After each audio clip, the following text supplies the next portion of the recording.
bois dans les corbières. Amatopa, Amatopa, à lui tout est, tout on lui doit.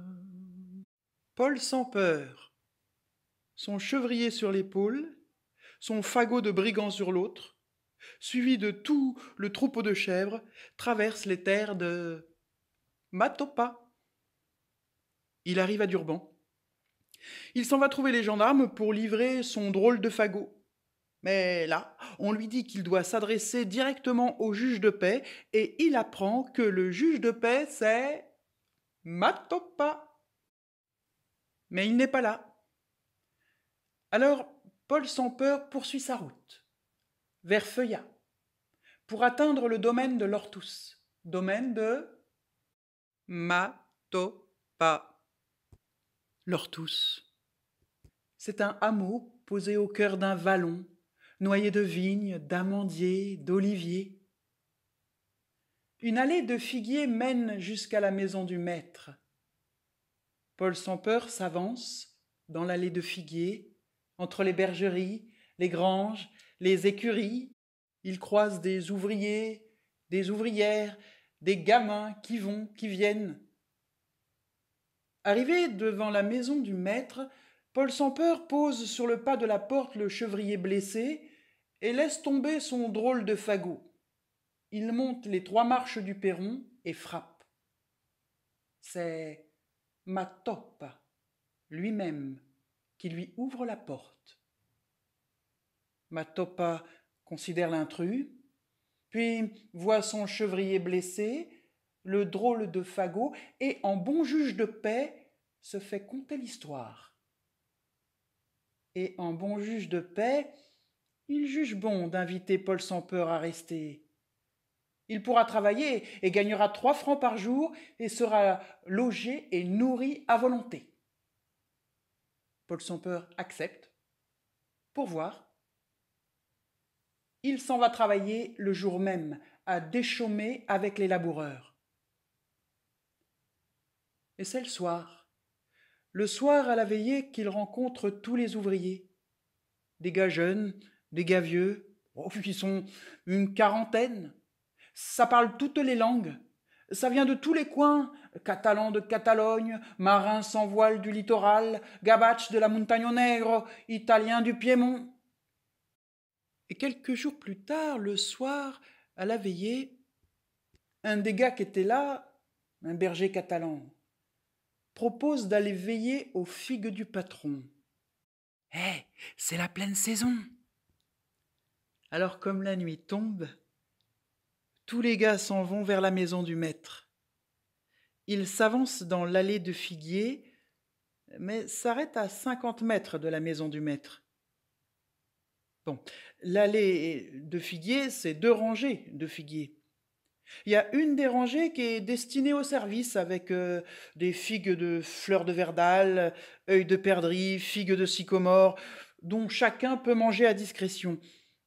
Et l'autre avec des figues col de Segnour et des figues de Marseille, dont l'usage est strictement réservé à la maison du maître. Les gars, ils n'hésitent pas. Rao, tous dans la rangée du maître, à chacun son figuier. Paul sans peur déchausse ses souliers pour grimper sans glisser.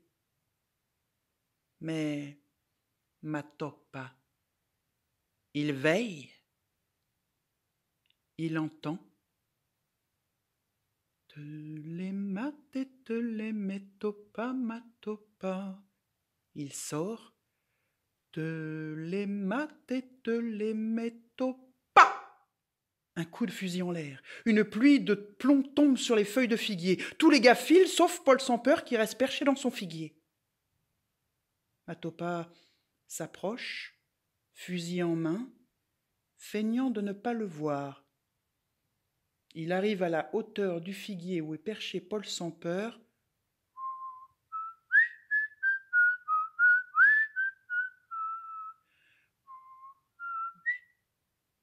Il bute sur les souliers, se penche, les ramasse et les ramène chez lui. Le lendemain matin, Matopa appelle Paul sans peur et l'envoie déchaumer, déchausser. Tout le jour, Paul sans peur travaille pieds nus dans la chaume.